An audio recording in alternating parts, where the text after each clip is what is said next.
Okay, so it's time for the midterm.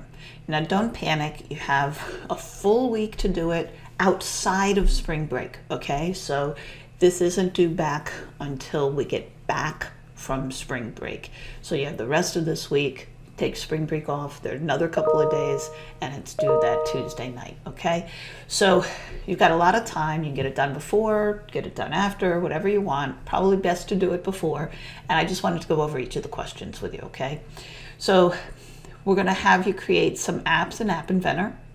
I want you to write up your solution with screenshots of the full design page. Don't forget to include the property settings panel on the right-hand side, the full blocks page, put comments in the block so I can see what you're doing, right-click and add comment, and include the AIA file in case there's a question, then I can open it up and look right at it. Okay, that gives you the best chance of getting any partial credit. So the first one, 20 points. You're just gonna, we did this as a little quick quiz if you remember during the semester. Black background, question 1, single button that says push me, and it changes to a random color for the background color. 20 points in the bank. Next one, question 2, put a speech recognizer on there and a global variable called to-do items. And then when they click the button, they can speak to it. It's going to grab up what they said and add it to the list of things in the variable to-do items and display that on the screen. Okay? And you can use a multi-line text box for that.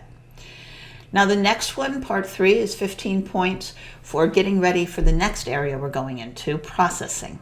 So we're leaving App Inventor, and after the midterm we'll be doing a language called processing.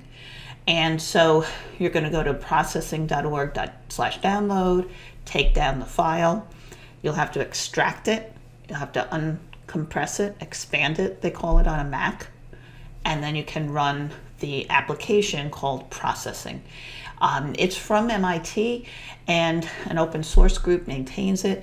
Your computer might give you a warning that it's information from the internet. Be careful. It's okay for you to use this link and to use this set of files. So then all you have to do for these 15 points is run it and go to File, Example, Demos, Graphics, Particles.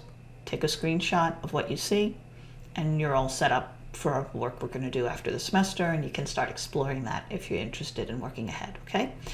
Next we have generative AI. Our first homework, we talked about that kind of set of tools that's emerging.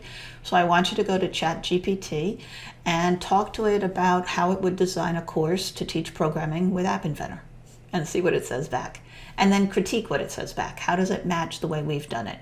Does it have better ideas? Does it have some mistakes? So give us an analysis, pros and cons of the feedback you get from App Inventor, from GPT, on how to teach with App Inventor. Okay, and then the last one is another App Inventor problem.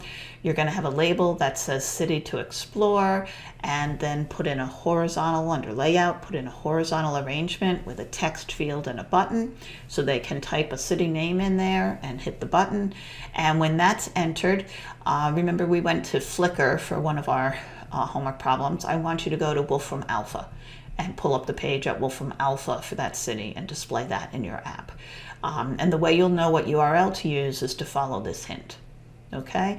And then for extra credit, put a couple of text boxes on the bottom of the screen, one that has the text in it, my location, and then the other one, I want the address of where you're standing as you say that. So, 2 Knox Road or 3 Woodrow Lane, the address, not the latitude and longitude. Okay?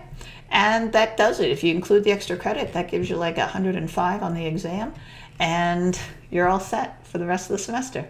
Okay, let me hit my stop button. Good luck, everybody.